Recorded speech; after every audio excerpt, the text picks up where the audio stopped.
the building of the Kaabah. The story is well known to you, and it was that the Prophet ﷺ was around 35 years old. Ibn Ishaq says he was 35 years old. The Kaabah was damaged by two things in the year before it was rebuilt. The first, a fire; the second, a flood, subhanAllah. And so they decided that they need to rebuild the entire Kaabah. Both damages had done. The fire weakened it, and then the flood pretty much destroyed the structure, even leaving some remnants here and there. It so happened that when the Kaabah was destroyed, there was a news of a sale going on in the city of Jeddah. At the time they called it Judah. And what had happened was that the Caesar of Rome had sent supplies to one of the cities of Yemen to build a massive church over there. So he got the best wood and the best marble and the best craftsmen to go and build that church in Yemen. But Allah had another plan. And so the books of Sirah mention that Allah sent a wind off the coast of Jeddah to cause the ship to basically crash, and the ship was damaged, but it just made it to Jeddah because Allah has a plan. And so the Quraysh, when they heard about this, they gathered together all their wealth and they went to Jeddah to purchase all of this and to hire the craftsmen as well to come. They're wondering now, the Kaabah is in semi-destroyed state in front of them, and they're wondering, should we come and destroy it? This is the house of Allah. They've never destroyed the house of Allah before. I mean, even the thought of it is sacrilegious, right? They don't know what to do. And according to one report of Ibn Ishaq mentions this, that when they were debating what to do, a large snake came out of the well of Zamzam. And it was rumored that there was a snake living in the well of Zamzam. Now this large snake came out, massive snake, and anytime they approached it, hissed at them. And so they wondered, what are they supposed to do? And Allah sent a big bird to pick up the snake and to get rid of it, to throw it behind one of the mountains of Mecca. So they took this as a sign that they should approach the Kaabah. And so each one is nudging the other for, why don't you go first? Why don't you go first? Because they're worried what's going to happen.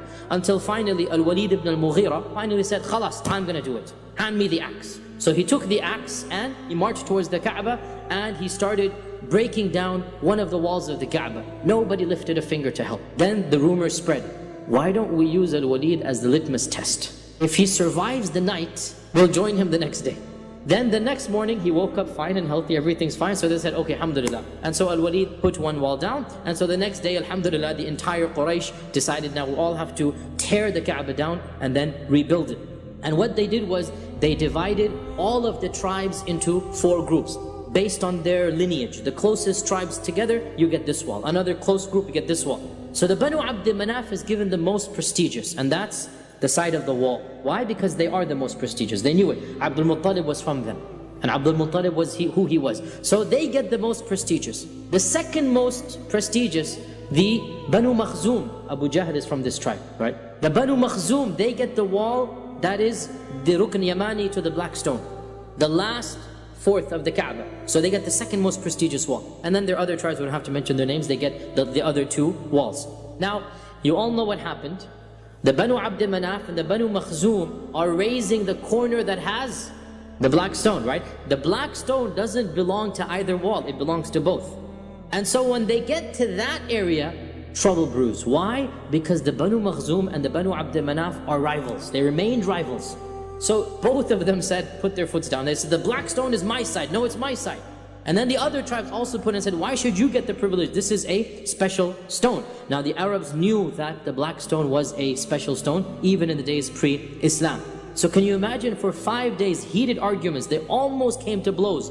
The Banu Makhzum secretly put together an agreement with some other sub-tribes that they would fight to death to put the black stone in. They were almost about to reach to blows. On the 5th day, they all came together, and Abu Umayyah ibn al-Mughira, he said, there will be no bloodshed.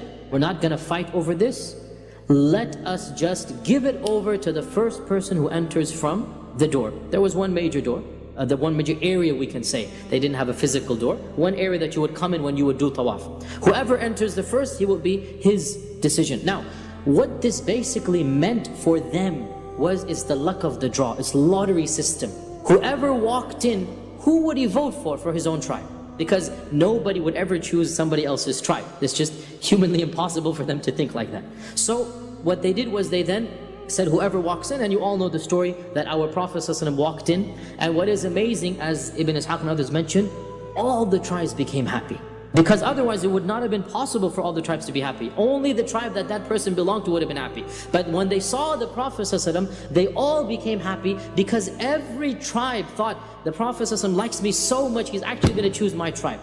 And so, as you all know the story, the Prophet ﷺ instantaneously, he said, bring me a sheet, an izar, an upper garment. When it was brought, the Prophet ﷺ himself put it on the izar, put it on the garment, and he said, let every sub-tribe send its representative, send its chieftain, send your guy, and all of us will put it simultaneously. And so they all lifted it. So the Banu Makhzum, they fulfilled their promise because they were a part of those who lifted. So they didn't break their promise of fighting to the death, they fulfilled it. And all the tribes fulfilled it, and as you know, the Prophet ﷺ himself was the one who put it into that particular location.